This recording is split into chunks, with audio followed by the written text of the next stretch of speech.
When I think of my nostalgia for Xenoblade Chronicles 2, I remember some memorable characters engaging in a really nice story. I also remember the gameplay having a lot of fun elements to it, such as the combat taking a more strategic approach and the customization having variety. I also remember releasing the videos on YouTube and for the first time in my Let's Play channel's history, receiving far more attention than I ever thought I would get. This is one of the few games where I could say it has some nostalgia for the game itself, but also its impact on where I am today. And after rewatching my playthrough, decided to place it ahead of The Legend of Dragoon. Here's why. While playing through the game, I was definitely not as pulled into it as I was with the first game, which I played around 4 months prior. I was introduced to so many aspects of Xenoblade Chronicles 1, and that certainly colored my anticipation accordingly. I ultimately found the start of the game to be pretty rough around the edges, as I would need to make new adjustments for the series' new additions and changes. Stuff like moving around, interrupting auto attacks, the voice acting, and the combat were all aspects that I didn't enjoy, but had ultimately grown on me as the game progressed. That said, the combat would be a consistent factor. I found myself very uninterested in it because of the lack of interaction. Abilities would take a long time to charge up, and there was nothing to do in the meantime. As party member count increased, the combat became more pleasing to engage in, but the slowness would be a consistent factor for the entire game. I also found myself struggling with information in the game. Whether I was previously given it as a tutorial or just plain never told, it was difficult to keep track of what was important.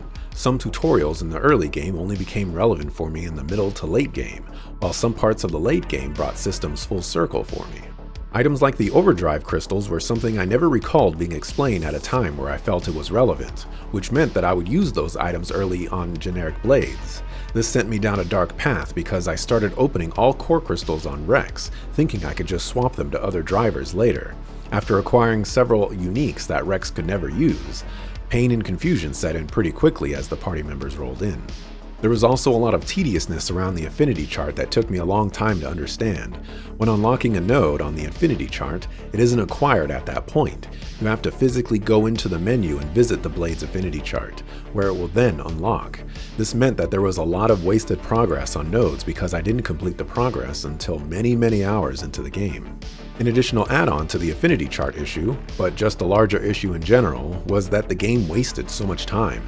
Having to go into the menu to unlock nodes, mercenary missions coming back and slowly having to cycle through all of their unlocked nodes.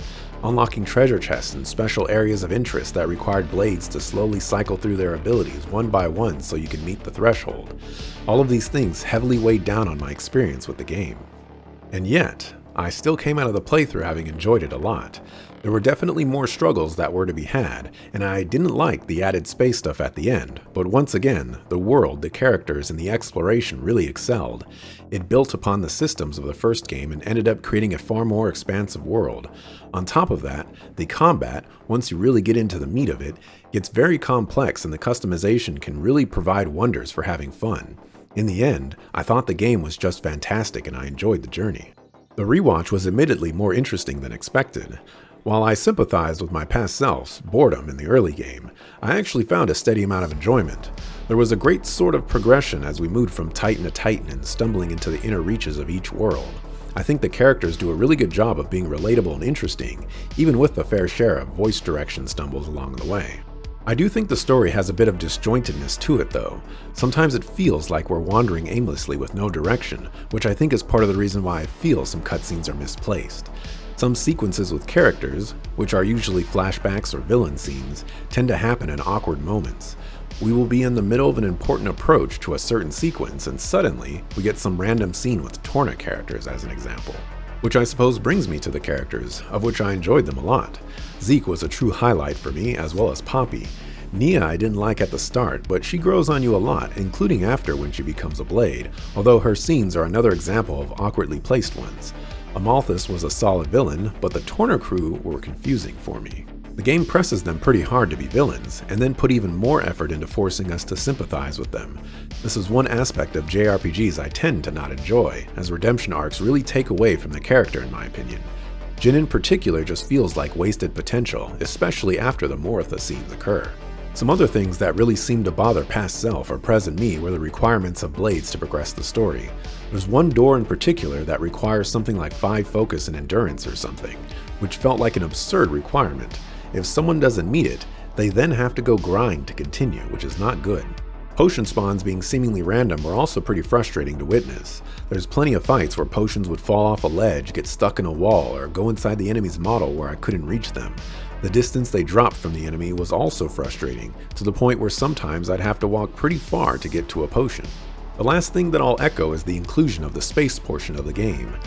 It would be one thing if the game had a significant portion of a space and/or science fiction element, but Xenoblade Chronicles 2 is a fantasy game with a splash of science fiction to me. When we suddenly go to space for the final few hours of the game, it doesn't feel justified. It feels jarring because there was no build-up to going to space. It was definitely a surprise for all the wrong reasons. Based on memory, I ranked Xenoblade Chronicles 2 at 15 out of 117, and I don't imagine that is where it will end up.